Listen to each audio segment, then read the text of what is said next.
কেমন আছো বন্ধুরা? আজকে আমি সিম দিয়ে একটা রেসিপি বানাচ্ছি। প্রথম আমি সিমটাকে এইভাবে হাত দিয়ে ওর সাইডের যে দাঁড়াগুলো থাকে খোসাগুলো ছাড়িয়ে নিলাম। তোমরা ইচ্ছে করলে ওটা ছুরি দিয়ে বা বটি দিয়ে এইভাবে ছাড়িয়ে নিতে পারো। আমি তারপর ওই সিমগুলোকে ভালো করে জলের মধ্যে ধুয়ে নেব। যে ময়লাগুলো থাকে ওগুলোকে পরিষ্কার করে নিলাম, একবার দুবার ধুয়ে নিলাম। তারপর আমি এবার মশলা বানাবো।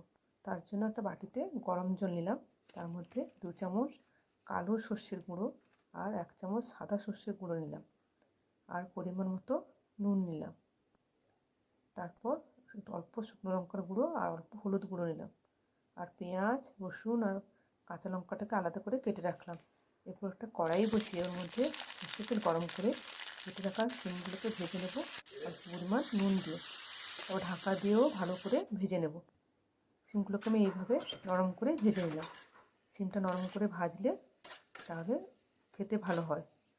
এরপর আমি সিমগুলো তুলে নেওয়ার পর ওই কড়াইতে অল্প পরিমাণ তেল দিয়ে আমি কালো জিরে ফোড়ন দিলাম এবং তারপর কেটে রাখা রসুন, পেঁয়াজ আর কাঁচা লঙ্কা দিয়ে ভালো করে কষিয়ে নিলাম এবং পেঁয়াজগুলোকে ভালো করে কষানোর জন্য ঢাকাও দিয়ে দিলাম। ঢাকা দেওয়ার পর ভেজে যাওয়ার পর ওর মধ্যে আমি যে মশলাটা বানিয়ে রেখেছিলাম সেটাকে ছেঁকে এর মধ্যে দিয়ে দিলাম।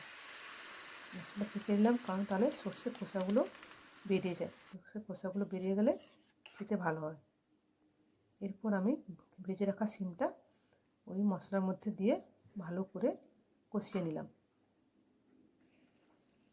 ভালো করে তেল ছাড়া হয়ে যাওয়ার পর আমি ওই সবজির মধ্যে অল্প পরিমাণ চিনি দিয়ে দিলাম। তোমরা এটা দিতে পারো, নাও দিতে পারো, তবে চিনি দিলে খেতে ভালো হয়।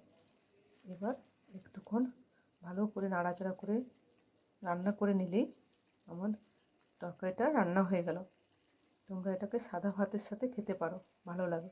আর কেমন হয়েছে আমাকে কমেন্ট করে জানিও।